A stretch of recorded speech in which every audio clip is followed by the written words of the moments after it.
नमस्कार मित्रों, मैं नीरज सक्सेना, फिजिक्स फैकल्टी। अपन ने विभेदन क्षमता और विभेदन सीमा दोनों की डेफिनेशन पढ़ ली थी और ये भी स्पष्ट कर दिया था कि विभेदन क्षमता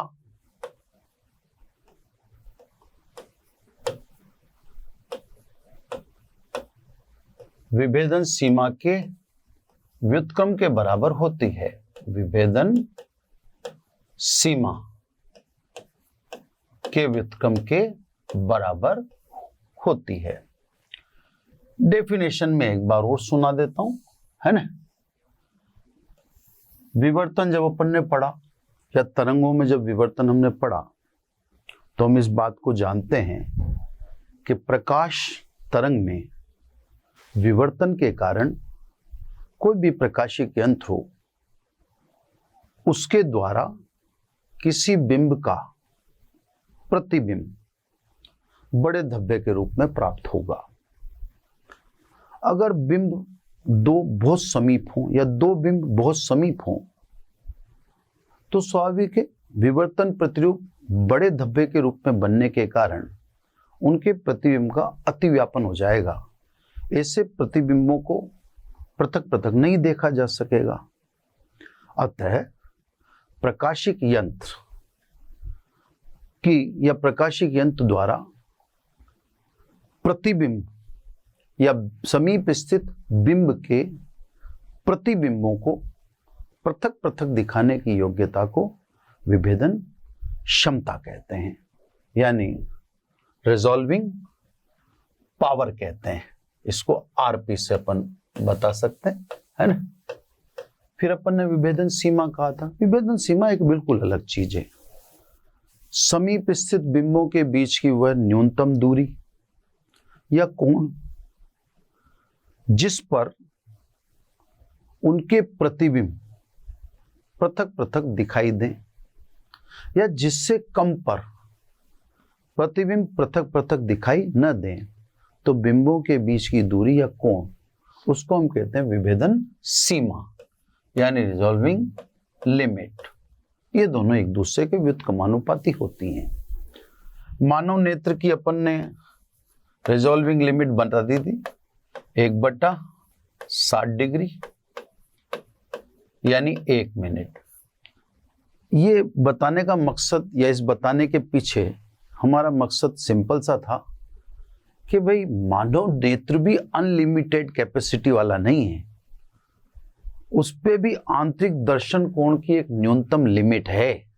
अगर कोई वस्तु या दो समीप स्थित वस्तु का नेत्र पर दर्शन कोण 1/60 डिग्री बन रहा है तो वह दोनों वस्तुएं अलग अलग दिखाई देंगी, और यदि उनके द्वारा आंतरिक दर्शन कोण 1/60 डिग्री से कम है तो आंख भी उन दो में विभेद नहीं कर सकती।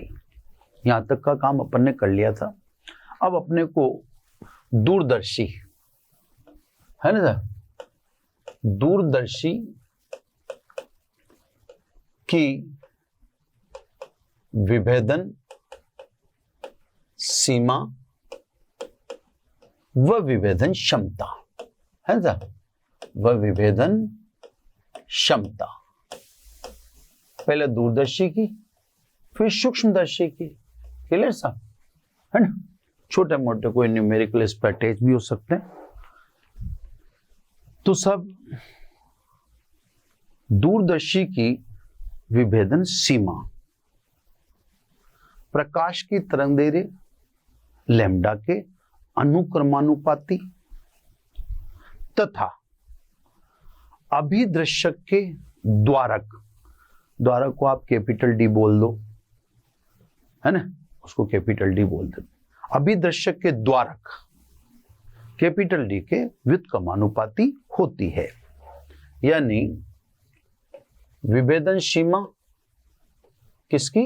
दूरदर्शी की। इसमें अपन बता रहे हैं ये प्रकाश की तरंगदैर्घ्य के अनुक्रमानुपाती व विभेदन सीमा अभिदृश्यक के द्वारक कैपिटल डी के व्युत्क्रमानुपाती होती है।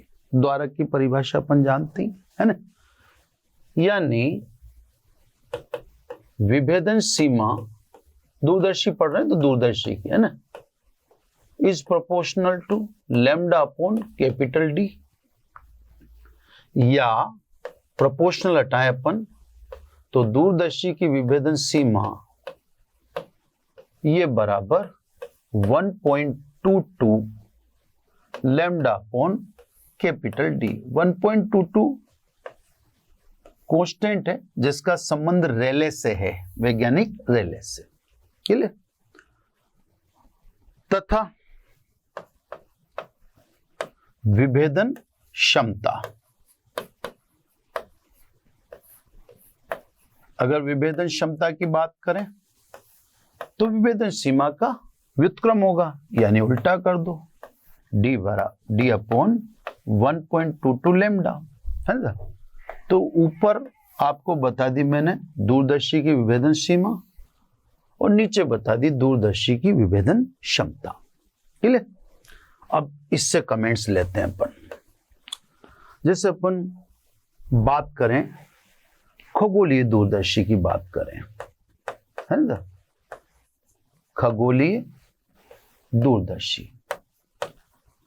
अब सब खगोलीय दूरदर्शी से आप क्या देख रहे हो, जैसे चांद देख रहे हो, मतलब चंद्रमा देख रहे हो, तारे देख रहे हो आदि।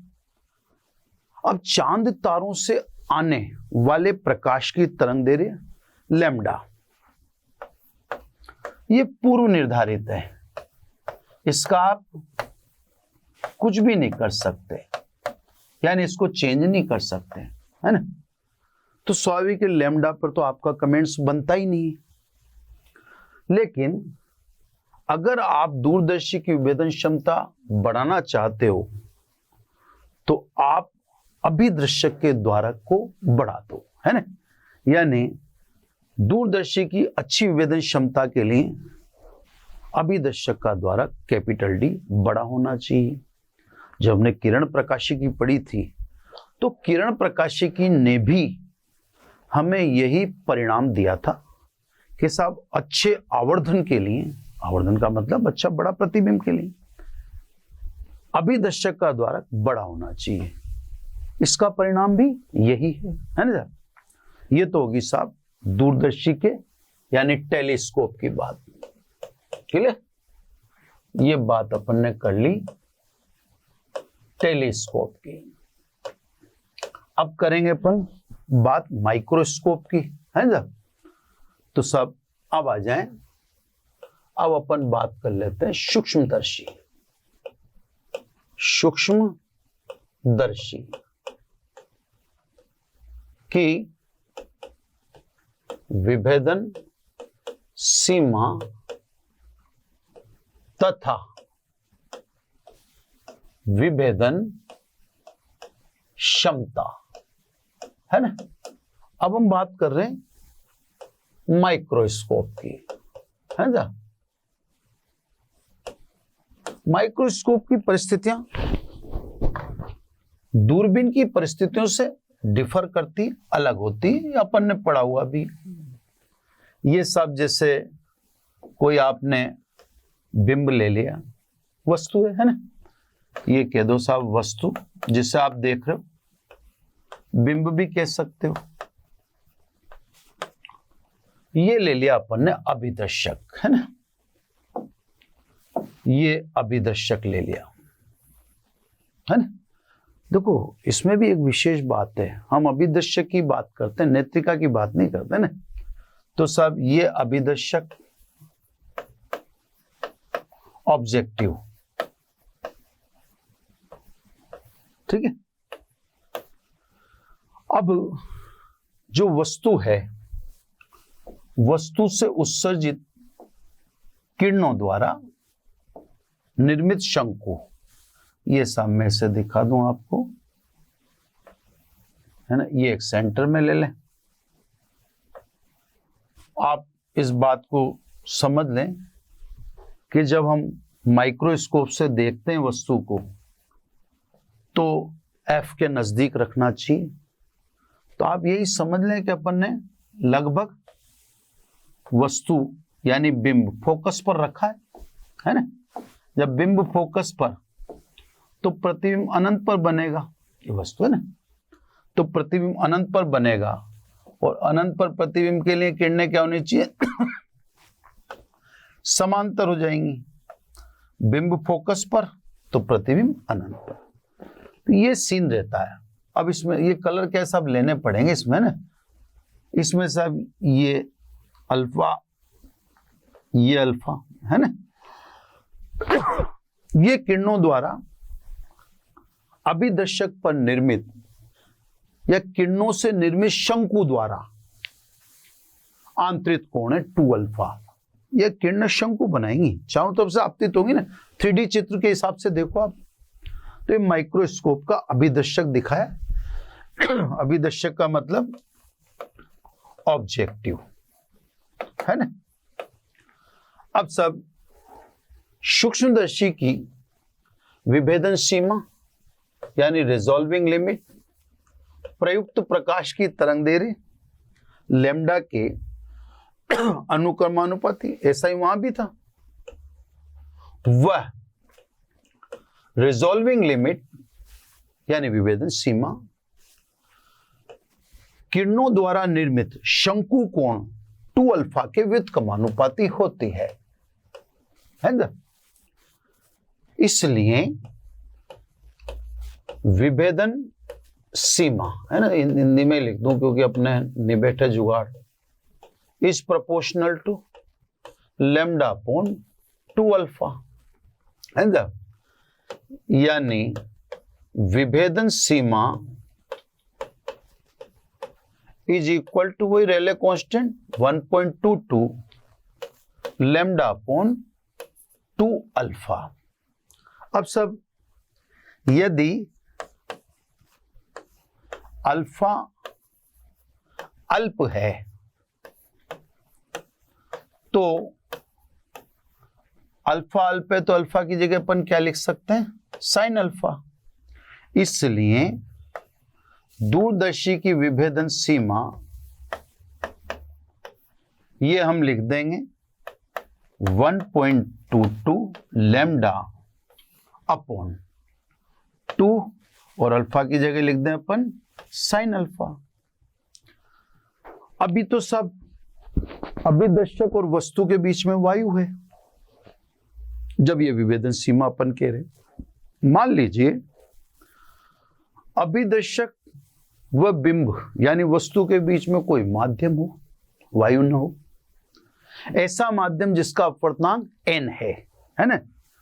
तो सब यदि बिंब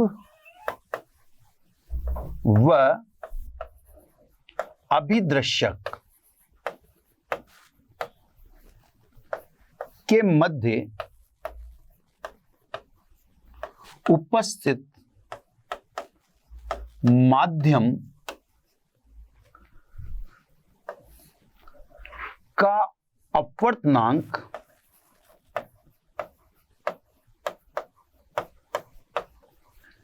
n हो तो फिर विभेदन सीमा क्या होगी सब? तो विभेदन सीमा है ना, माइक्रोस्कोप की विभेदन सीमा फिर हो जाएगी 1.22 lambda upon 2n sine alpha. ये फिर विभेदन सीमा होगी। अगर माध्यम है तो वायु है तो फिर ठीक है, n बराबर 1 रख दोगे वायु के लिए। तो फॉर्मूला इससे मानो आप, है ना, क्योंकि वायु होते ही तो अपन n बराबर 1 रख देंगे। वायु और निर्वात का अपवर्तनांक 1 ही है ना। इसलिए अब विभेदन क्षमता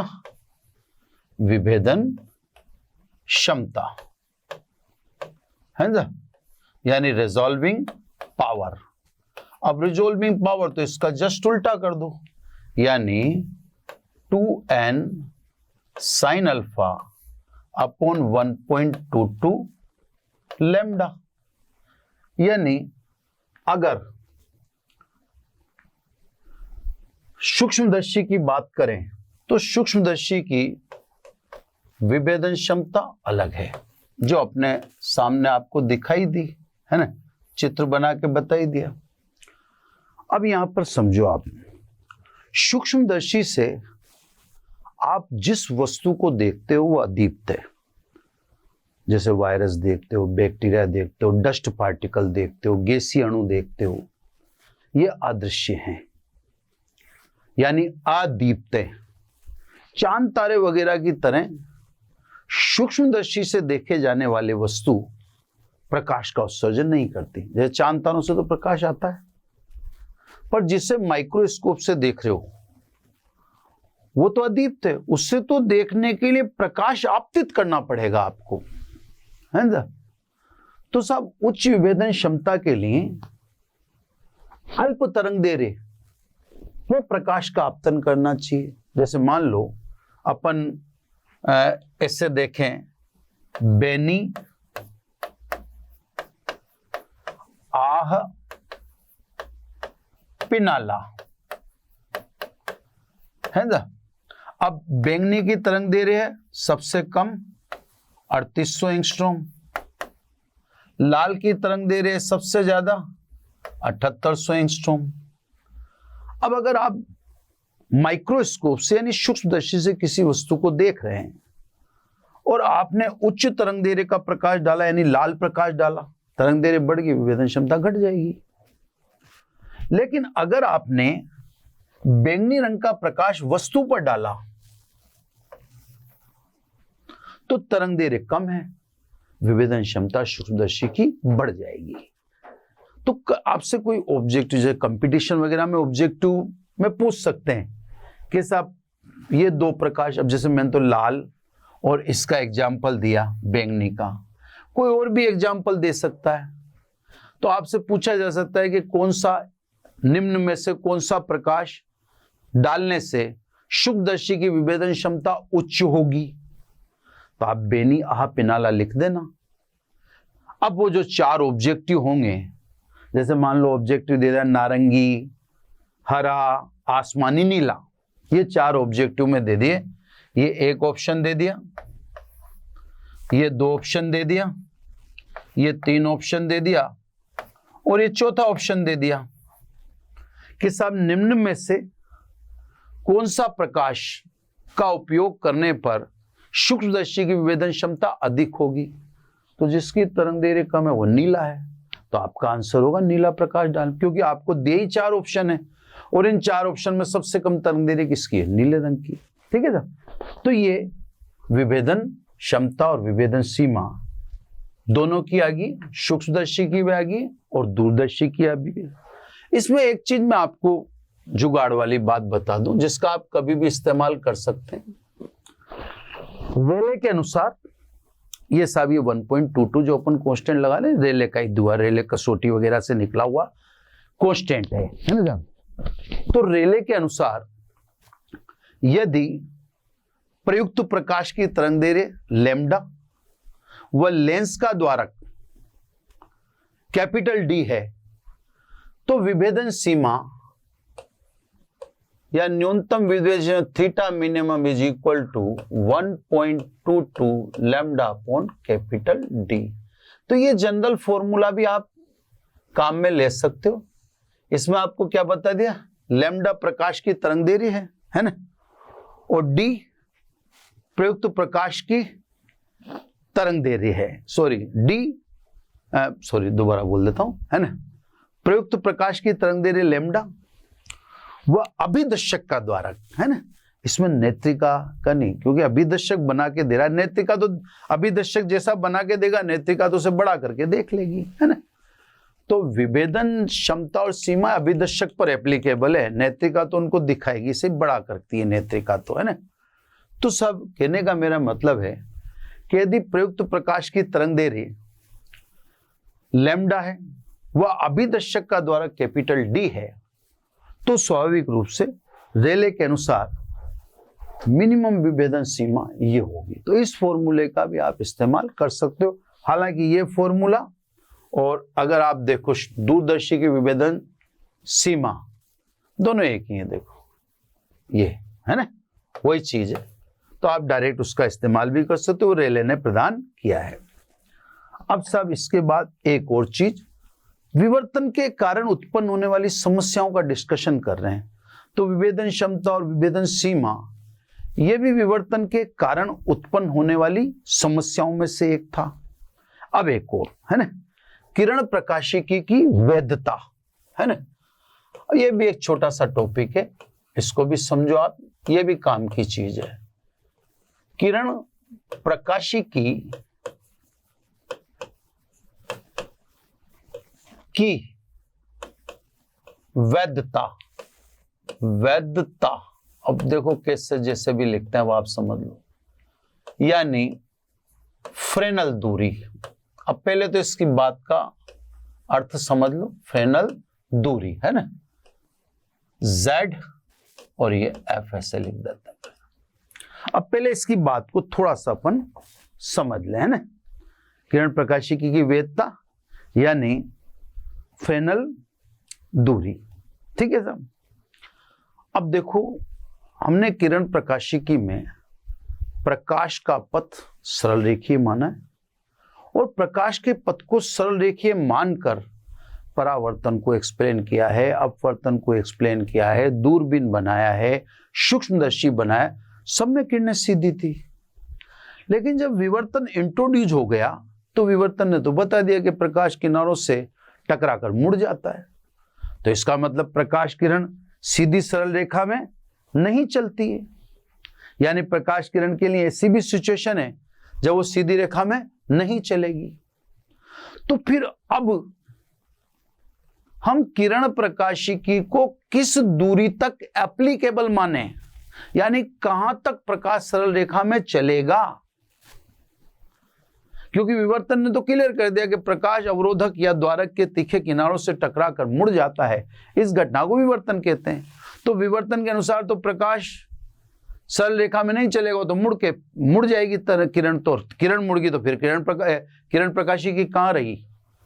तो इसीलिए टॉपिक लिखा किरण प्रकाशिकी की वैधता, फ्रेनल दूरी। तो फ्रेनल दूरी वह दूरी है जहां तक किरण प्रकाशिकी लागू है, उस दूरी तक आप किरण प्रकाशिकी का इस्तेमाल कर सकते हो, और उस दूरी के बाद फिर किरण प्रकाशिकी का आप इस्तेमाल नहीं कर सकेंगे। तो सब मैं छोटा सा पहले चित्र बनाता हूं, फिर अब परिभाषा बोलता हूं। ये तो द्वारक या अवरोधक जो भी आप कहना चाहें, है ना, इसकी साइज तो स्मॉल ई से अपन ने बताई रखी है, ये स्मॉल ई है ना, ये पर्दा है ना, स्क्रीन, पर्दे की दूरी ये कैपिटल डी है ना, ये व्यतिकरण या विवर्तन प्रतिरूप का केंद्र, क्लियर। जो केंद्रीय उच्चिष्ट है वो केंद्रीय उच्चिष्ट कहां तक फैलता है, प्रथम निम्निष्ठ तक, निम्निष्ठ 1, ये निम्निष्ठ 1 ही काम आता है साहब सब जगह, यहां तक केंद्र फैलता है, इसको अपन θ1 से दर्शाते हैं। आप यहां पे θ1 भी क्यों ले रहे हो, आप थीटा ही ले लो, कोई बात नहीं, θ1 भी दर्शा दे तो उससे कोई जरूरत या कोई दिक्कत नहीं है ना। ये सब इस डिस्टेंस को मैं लिख दूं y, है ना, फिर डेफिनेशन आपको दे दूंगा, y लिख दो, x लिख दो, उससे मुझे कोई दिक्कत नहीं है। अब देखो परिभाषा सुनना और इस बात पे गौर करना, है ना। रेखा छिद्र व पर्दे के बीच की वह दूरी जहां पर्दे पर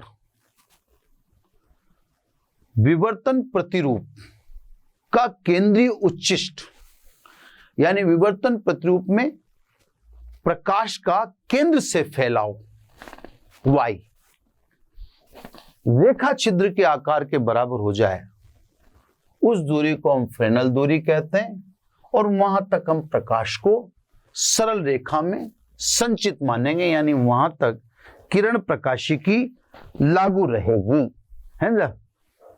क्लियर? दोबारा सुन ले, रेखा छिद्र व पर्दे के बीच की वह दूरी या न्यूनतम दूरी कह दो, है ना, वह दूरी जिसमें पर्दे पर विवर्तन के कारण केंद्रीय उच्चिष्ट का फैलाव, ऐसे बोल दो, या कह दो प्रकाश का केंद्र से फैलाव y रेखा छिद्र के आकार के बराबर हो जावे तो पर्दे और रेखा छिद्र के बीच की दूरी को हम फ्रेनेल दूरी कहते हैं। यहां तक विवर्तन का विस्तार बहुत छोटा होता है, और विवर्तन का विस्तार बहुत छोटा होता है तो हम यहां तक प्रकाश को सरल रेखा में चलता हुआ मानेंगे। तो सब परिभाषा से आप बात को समझ चुके होंगे, क्लियर? अब देखो, ये अपन पहले सामान्य कैलकुलेशन करते हैं और फिर सामान्य कैलकुलेशन प्रथम निम्निष्ठ के लिए, है ना। तो सब प्रथम निम्निष्ठ केंद्र का फैलाव वहां तक ही होता है ना, प्रथम निम्निष्ठ के लिए थीटा लिख दूं डायरेक्ट, थीटा 1 है ना, थीटा 1 लैम्डा अपॉन ई, ये प्रथम निम्निष्ठ के लिए हो गया अपने पास, ठीक है। अब सब दूसरे तरीके से आप कोण बराबर चाप बटा त्रिज्या से भी इसको कैलकुलेट कर सकते हो। अब क्योंकि कोण बराबर चाप बटा त्रिज्या से, है ना, कोण थीटा 1 चाप y और त्रिज्या का काम d करेगा। अब सब 1 व 2 से, है ना, theta 1 is equal to theta 1, यानी y upon D is equal to lambda upon E, है ना। इसलिए y बराबर lambda capital D upon E. ये तो अभी केंद्र का विस्तार बताया अपन ने, है ना। अब केंद्र का विस्तार ये बता दिया। अब सब परिभाषा के अनुसार, मैं कलर चेंज कर लूं ना, परिभाषा के अनुसार अगर केंद्र का फैलाव रेखा छिद्र के आकार के बराबर है, परिभाषा में अपन ने यही कहा, है ना, कि सब केंद्रीय उच्चिष्ट का फैलाव रेखा छिद्र के बराबर है, तो रेखा छिद्र व पर्दे के बीच की दूरी, इसको कहते हैं फ्रेनेल दूरी, है ना। भाई अपन ने डेफिनेशन यही दी, रेखा छिद्र की पर्दे से वह दूरी जिस पर विवर्तन के कारण पर्दे पर प्रकाश के केंद्र का फैलाव, यानी केंद्रीय उच्चिष्ट का केंद्र से फैलाव रेखा छिद्र के आकार के बराबर हो जाए तो पर्दे और रेखा छिद्र के बीच की दूरी को फ्रेनेल रखो। सब इसको 3 में रख दें, है ना, 3 से y की जगह रख दो e, लैम्डा d की जगह रख दो ZF अपॉन स्मॉल e, है ना। 1 मिनट, ठीक है। इसलिए कलर चेंज कर लो, थोड़ा अलग से लगे ना। इसलिए फ्रेनेल दूरी ZF is equal to E square upon lambda. Clear साहब? फ्रेनेल दूरी वह दूरी है जहां तक प्रकाश सरल रेखा में चलता है। फ्रेनेल दूरी वह दूरी है जहां तक प्रकाश सरल रेखा में चलता है, अर्थात विवर्तन प्रतिरूप का फैलाव बहुत छोटा होता है। यानी यहां तक अपन यूं नहीं मानते कि विवर्तन प्रतिरूप है। तो साहब किरण प्रकाशिकी की सार्थकता हेतु, है ना साहब, इसलिए किरण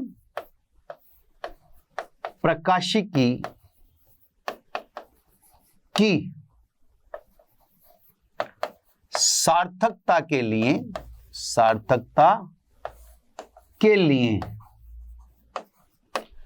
यहां निभाएगा साहब, अगले पेज पे ले जाओ ना, यहां फालतू में क्या है वो ठीक भी नहीं लगेगा, दिख भी नहीं रहा फिर वो। मैं भी छोटा सा एक न्यूमेरिकल भी करा दूंगा, है ना। ये तो जेड एफ तो देख ही लिया आपने, है ना। आता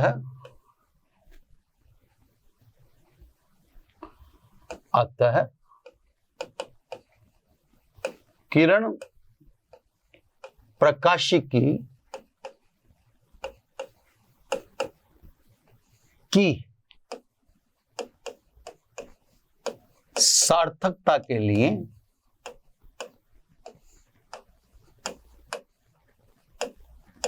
ये ध्यान रखना था, D less than equal to ZF, रेखा छिद्र और पर्दे के बीच की दूरी ज्यादा से ज्यादा आप ZF तक ले लो, या यूं कह दो कि ZF तक किरण प्रकाशिकी लागू है ना। और सब इसके बाद यानी तरंग प्रकाशिकी के लिए D ग्रेटर देन ZF, अगर रेखा छिद्र और पर्दे के बीच की दूरी ZF से ज्यादा यानी फ्रेनेल दूरी से ज्यादा है तो फिर आप किरण प्रकाशिकी का इस्तेमाल नहीं कर सकते। छोटे से न्यूमेरिकल से ये मैं आपको समझा देता हूं ताकि क्या है कि हाथ के हाथ ये क्लियर हो जाए, है ना। अब जैसे सब एक न्यूमेरिकल है क्वेश्चन, ये फ्रेनेल दूरी का हाथों हाथ कराना, इसमें कह रहा है कि सब रेखा छिद्र का आकार 4 मिमी है और तरंग दैर्घ्य 400 नैनोमीटर है। तो रेखा छिद्र का आकार तो इसमें बोल दिया 4 मिमी, ठीक है, यानी E बराबर 4 मिमी। 4 मिमी का मतलब 4 इंटू 10 की पावर -3 मीटर, और प्रयुक्त प्रकाश की तरंग दैर्घ्य 400 नैनोमीटर। नैनोमीटर का मतलब 10 की पावर -9, ये 10 की पावर -9 मीटर। अब ये कह रहा है इसके लिए बताइए कि किस दूरी तक किरण प्रकाशिकी या प्रकाश सरल रेखा में चलेगा। वह दूरी बताओ जहां तक प्रकाश सरल रेखा में चलेगा, उस दूरी को आपको बताना है। या वह दूरी बताओ जहां तक किरण प्रकाशिकी लागू है। तो सब फ्रेनेल दूरी वह दूरी है जहां तक किरण प्रकाशिकी लागू है ना। ई स्क्वायर यानी 4 इंटू 4 और 10 की पावर -3 -6 अपॉन 400 इंटू 10 की पावर -9, मैंने स्क्वायर कर दिया ना। अब ये देखो सर, ये 100 बार तो ये 10 की पावर -7 रह गया, -7 और -6 काटा तो अपॉन में -1 रह गया, यानी 4 अपॉन 10 की पावर -1, यानी ZF is equal to 40 metre. तो सब अगर एकल स्लिट या रेखा छिद्र 4 मिमी है और आप जो प्रकाश काम में ले रहे हो उसकी तरंग दैर्घ्य 400 नैनोमीटर है यानी 4000 एंगस्ट्रॉम है, तो आप समझ जाओ कि 40 मीटर दूरी तक आप प्रकाश को सरल रेखा में चला सकते हैं। 40 मीटर से ज्यादा दूरी पर प्रकाश सरल रेखा में नहीं चलेगा। 40 मीटर से अधिक दूरी पर किरण प्रकाशिकी के नियम लागू नहीं होंगे, क्योंकि 40 मीटर से अधिक पर फिर तरंग प्रकाशिकी लागू हो जाती है। तो ये छोटे छोटे जो अपने क्वेश्चन थे या छोटे छोटे टॉपिक थे, कंप्लीट हो गया।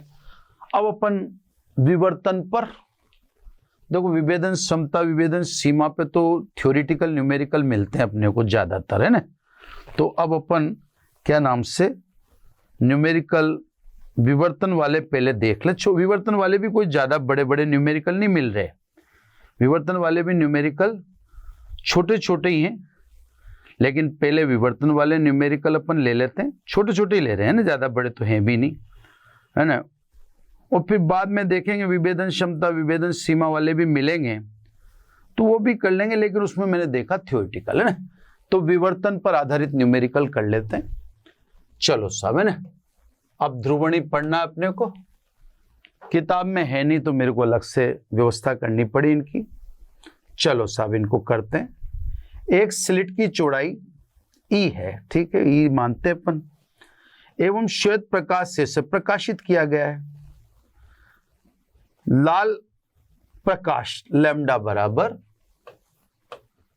6500 एंगस्ट्रॉम, है ना, यानी आप 6.5 इंटू 10⁻⁻7 मीटर लिख सकते हो। वो प्रकाश ने इस्तेमाल किया है। प्रथम निम्निष्ठ, है ना, ये सब n बराबर 1 पर क्या मैंने आपसे कहा है कि इसके सवाल जो फोकस होंगे वो प्रथम निम्निष्ठ पे होंगे। प्रथम निम्निष्ठ θ1 बराबर 30 डिग्री है, तो बताइए ई कितना होगा, ई का मान बताइए। ठीक है साहब, करते हैं आराम से, कंफर्टेबल है ना, क्योंकि ज्यादा न्यूमेरिकल तो इसके है ही नहीं। अब देखो, क्योंकि अपन जानते हैं प्रथम निम्निष्ठ के लिए थीटा बराबर लैम्डा अपॉन ई। अब साहब आपको ई निकालना है, इसने थीटा को रेडियन में चेंज करना पड़ेगा, ये तो डिग्री है ना। तो सब θ1, है ना, ये आपका रेडियन में चेंज हो गया π/6 रेडियन, ये लो, है ना। वैसे भी अपन ऐसे समझ ले कि साहब 1 डिग्री बराबर π/180, और 180 में से आपको सिस्टम से चेंज करके दिखा दूं थोड़ा सा, ताकि बाद में कहीं आपको दिक्कत नहीं आ जाए ना। देखो आपको चेंज करके कंफर्म कर देता हूं, ताकि कहीं अपने को छोटी छोटी चीजों में प्रॉब्लम नहीं है। θ1, अब ये डिग्री, 1 डिग्री बराबर π/180 रेडियन, है ना, ये 6, तो सब θ1 = π/6 रेडियन। तो आप इस बात का ध्यान रखना, जब आप एसआई में ऑपरेट कर रहे हो तो एसआई में ऑपरेट करने के लिए फिर आपको कोण को रेडियन में रखना पड़ेगा साहब, है ना।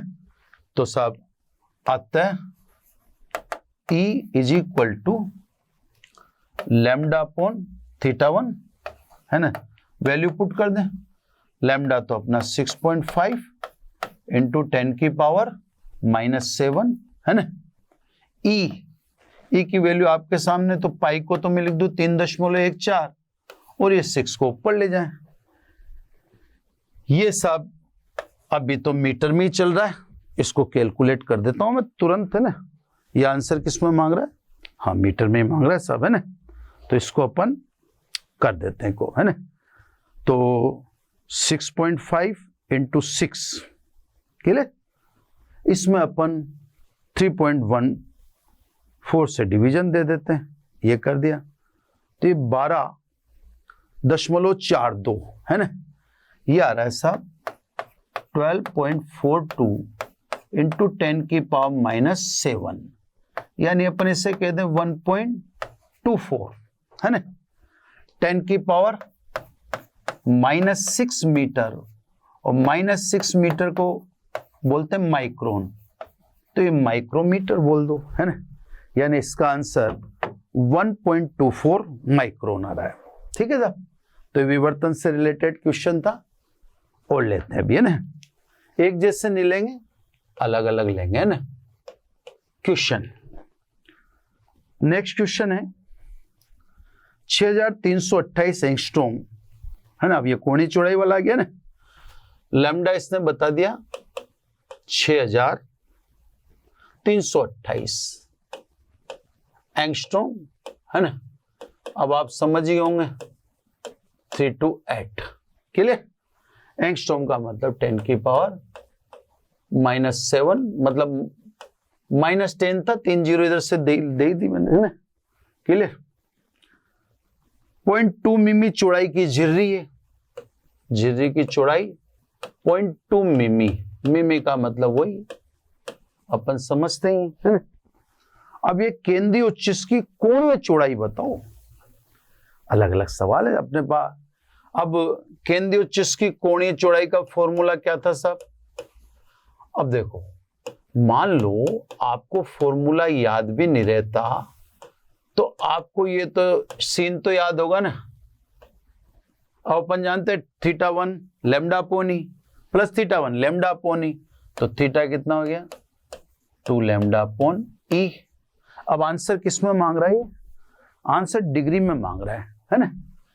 अब आंसर आएगा रेडियन में, डिग्री में कन्वर्ट करेंगे फिर, तो सब theta is equal to 2 lambda यानी 6.328 इंटू 10 की पावर -7, ई की वैल्यू 0.2 इंटू 10 की पावर -3। ये अभी चलेगा रेडियन में और इसके ऑब्जेक्टिव आंसर है डिग्री में, तो ये तो सब 10 टाइम्स हो गया, है ना। 10 उधर डाल दिया तो ये 6.328, है ना। ये 10 की पावर -6 रह गया, -6 में से -3 गया तो ये -3।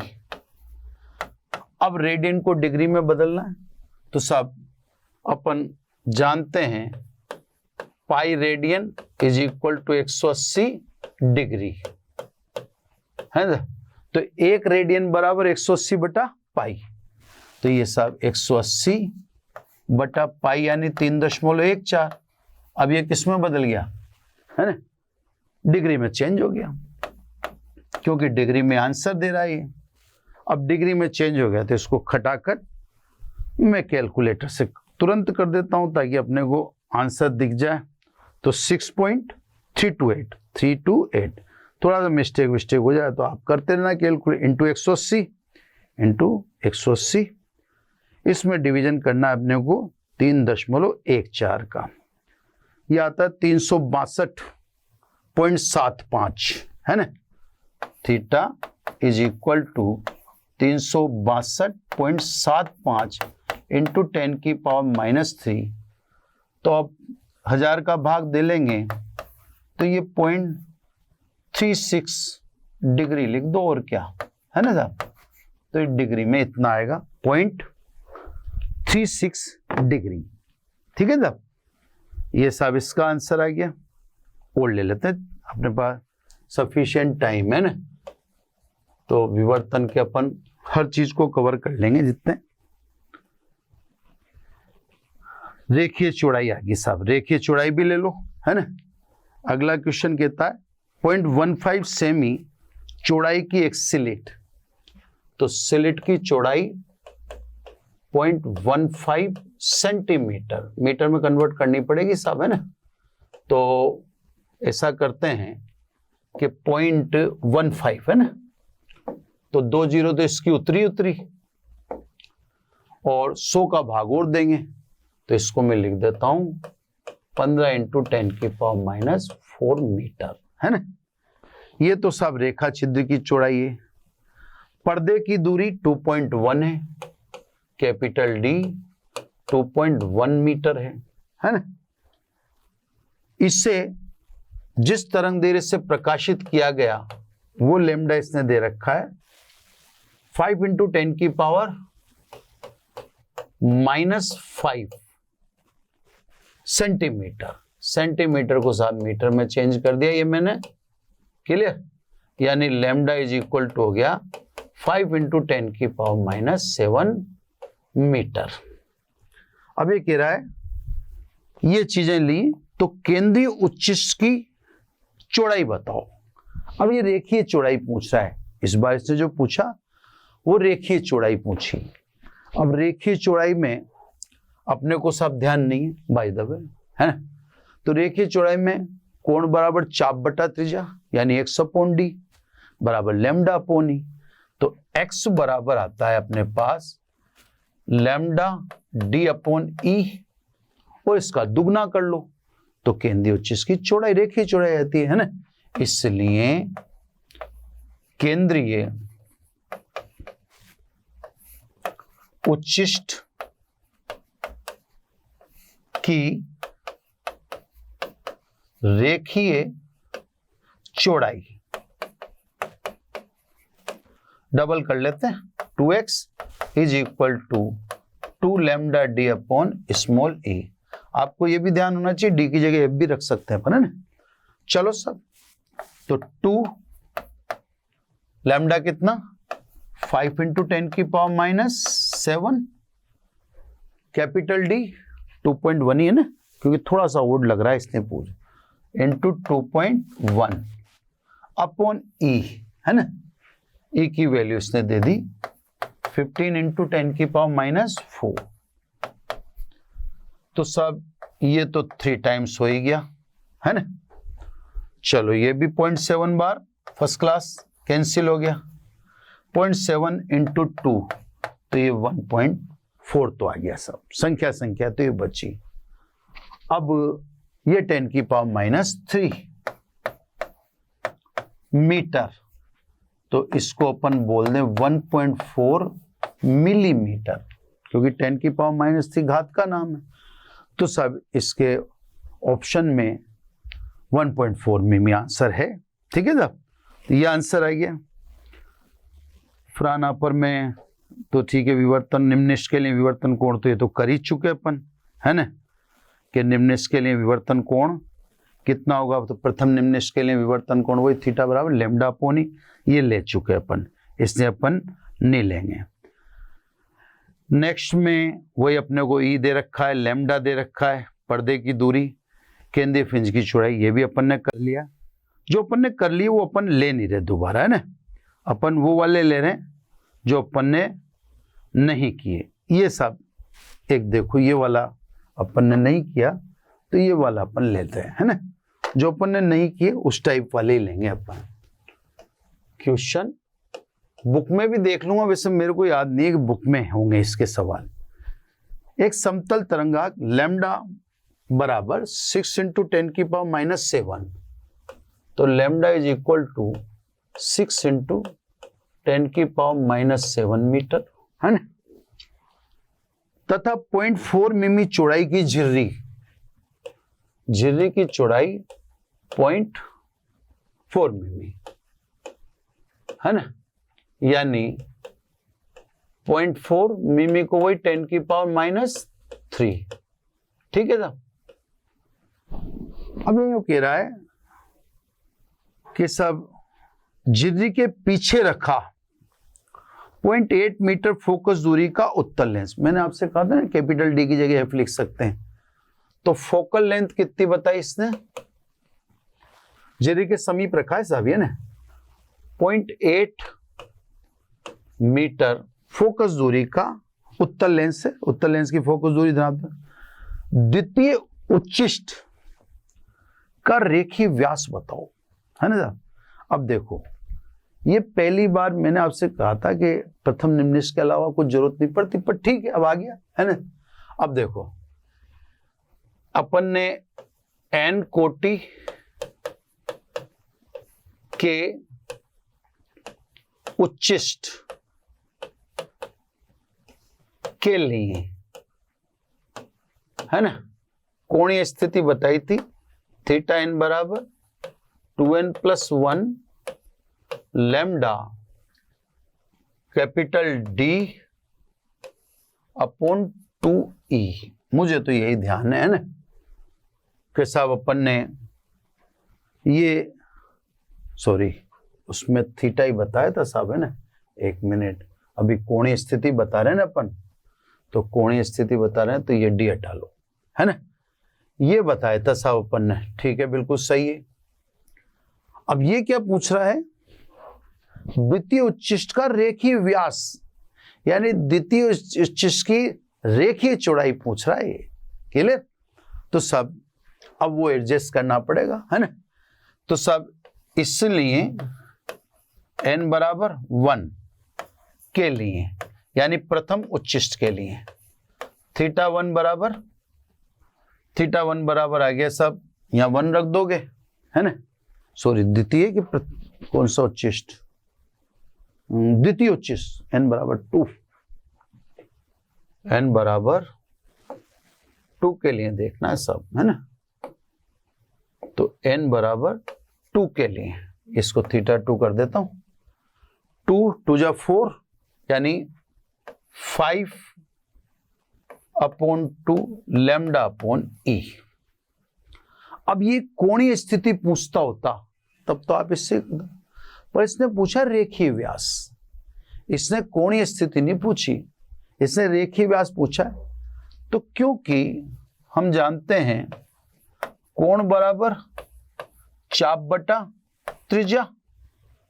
अब देखो आप चाप बटा त्रिज्या तो समझ ही जाते होंगे ना, ये देखो इसमें ये इससे समझ लिया करो आप, ये चित्र जहन में रख के चलना पड़े, ये वाला, ये देखो चाप बटा त्रिज्या, मैंने x लिख दिया यहाँ की, है ना, क्योंकि अपन से वो 2x पूछ रहा है, जैसे अपन ने केंद्र का बताया ना, ये जैसे ये बताया तो वही पूछ रहा है, लेकिन ये तो क्या है केंद्रीय उच्चिष्ट के लिए, वो दूसरे उच्चिष्ट के लिए पूछ रहा है, यही बात। तो सवाल में थोड़ा सा नयापन है ना, दोनों बराबर होने चाहिए, यानी x/d is equal to 5/2 λ/e, है ना। इसलिए x इज इक्वल टू, ये आ गया सब 5/2 लैम्डा कैपिटल D/e, है ना। अब लेंस रेखा छिद्र के समीप है तो समांतर किरणें पर्दे पर प्रतिबिंब बना रही है, यानी बिंब अनंत पर और प्रतिबिंब पर्दे पर, तो इसका मतलब D बराबर F, है ना, क्योंकि D is equal to F। इसलिए x इज इक्वल टू क्या लिखे अपन, 5/2 λ/f/e। अब ये तो व्यास पूछ रहा है, ये तो त्रिज्या ही हुई ना, अपन से तो व्यास पूछा जा रहा है ना। इसलिए द्वितीय उच्चिष्ट का व्यास दुगना कर लो सब, 2x इधर भी डबल कर दो, इधर डबल करते ही बटे वाला 2 हट जाएगा, ये बताना। तो सब सवाल क्रिएटिव है, सवाल में दम है ना, ऐसा नहीं है, मतलब क्रिएटिविटी है। यानी 5 किसमें पूछा है, ठीक है, मीटर मिमी में बता रहा है ये। लैम्डा कितना, लैम्डा 6 × 10⁻⁻7, है ना। एफ कितना, 0.8 अपॉन ई कितना, 0.4 × 10⁻⁻3, है ना। ये तो सीधा सीधा 2 बार कट ही गया, क्लियर, मीटर में आएगा सब, है ना, आंसर मीटर में आएगा। अब देखो 6 बचता है नंबर में, क्योंकि ये 2 और ये 5, ये तो 10 होगी, 10 इसमें एंटर करेगा, तो 10 की इसमें एंट्री करेंगे तो 10⁻⁻6, और -6 से -3 कटा तो ये -3 मीटर रह गया, यानी ये आ गया 6 मिमी। तो इसका आंसर 6 मिमी आना चाहिए, है ना। अब इसके अलावा जो अन्य हैं वह विवर्तन की शर्त आपको लगभग पता है, ई लगभग बराबर लैम्डा, है ना। उसके अलावा विवर्तन में उच्चिष्ट की कोणीय चौड़ाई अपन निकाल ही चुके। प्रकाश के विवर्तन की खोज किसने की, विवर्तन की खोज ग्रेमाल्डी ने की थी, और व्याख्या किसने की, फ्रेनेल ने, है ना। और तो वही केंद्रीय उच्चिष्ट की कोणीय चौड़ाई। मैं बस एक बार थोड़ी सी निगाह डाल देता हूं कि कोई भाई अलग से सवाल हो तो वो भी देख लेते हैं। जैसे ये सवाल एक बार पढ़ता हूं, दूर स्थित एक स्रोत से 600 नैनोमीटर तरंग दैर्घ्य का प्रकाश किरण 1 मीटर चौड़े एकल स्लिट पर आपतित होता है, वह 2 मीटर दूर स्थित पर्दे पर विवर्तन प्रतिरूप उत्पन्न होता है, तो केंद्रीय दीप्तपुंज के दोनों ओर के प्रथम अदीप्त पुंजों के बीच की दूरी। अब देखो, इसमें करने की जरूरत नहीं, ये कह रहा है कि केंद्रीय दीप्त फ्रिंज के दोनों ओर के प्रथम अदीप्त फ्रिंजों के बीच की दूरी। तो भैया दोनों अदीप्त फ्रिंजों के बीच की दूरी का मतलब यह हुआ केंद्रीय उच्चिष्ट की चौड़ाई, यही है ना, क्योंकि दो प्रथम अदीप्त के बीच में कौन है, केंद्रीय उच्चिष्ट ही है। तो ये सवाल, ये का यही सवाल है। इसने देखो इसमें ई दे दिया 600 इस तो तरंग दैर्घ्य दे दी 600 नैनोमीटर, ई दे दिया 1 मिमी, पर्दे की दूरी दे दी कैपिटल डी 2 मीटर। और आपसे पूछने का स्टाइल इसका शानदार था, इसका पूछने का स्टाइल था केंद्रीय दीप्त फ्रिंज, बस ये सुन लो आप इसको, केंद्रीय दीप्त फ्रिंज के दोनों ओर के प्रथम अदीप्त फ्रिंजों के बीच की दूरी। तो प्रथम निम्नलिखित के बीच की दूरी का मतलब सीधा सीधा आपके केंद्रीय उच्चिष्ट की चौड़ाई होता है ना। बस ये इसमें सवाल है, बाकी और सवाल तो अपन अलग से जो भी होंगे वो मैं अंत में ले लूंगा, है ना। इसमें जो जो सवाल प्रेक्षित होते हैं अपने को, जो भी विजिबल है वो कर ले, है ना। तो बच्चों आज इतना ही, फिर अपन नेक्स्ट लेक्चर में अगला टॉपिक लेंगे। Thank you very much. आशा करता हूं हमारे टॉप एजुकेटर का यह लेक्चर आपको पसंद आया होगा। अगर पसंद आया है तो वीडियो को लाइक करिए, चैनल को सब्सक्राइब करिए और शेयर भी करिए, क्योंकि ज्ञान बांटने से बढ़ता है और सही बताऊं तो पुण्य भी मिलता है। मुझे सुनने के लिए बहुत बहुत धन्यवाद। Thank you.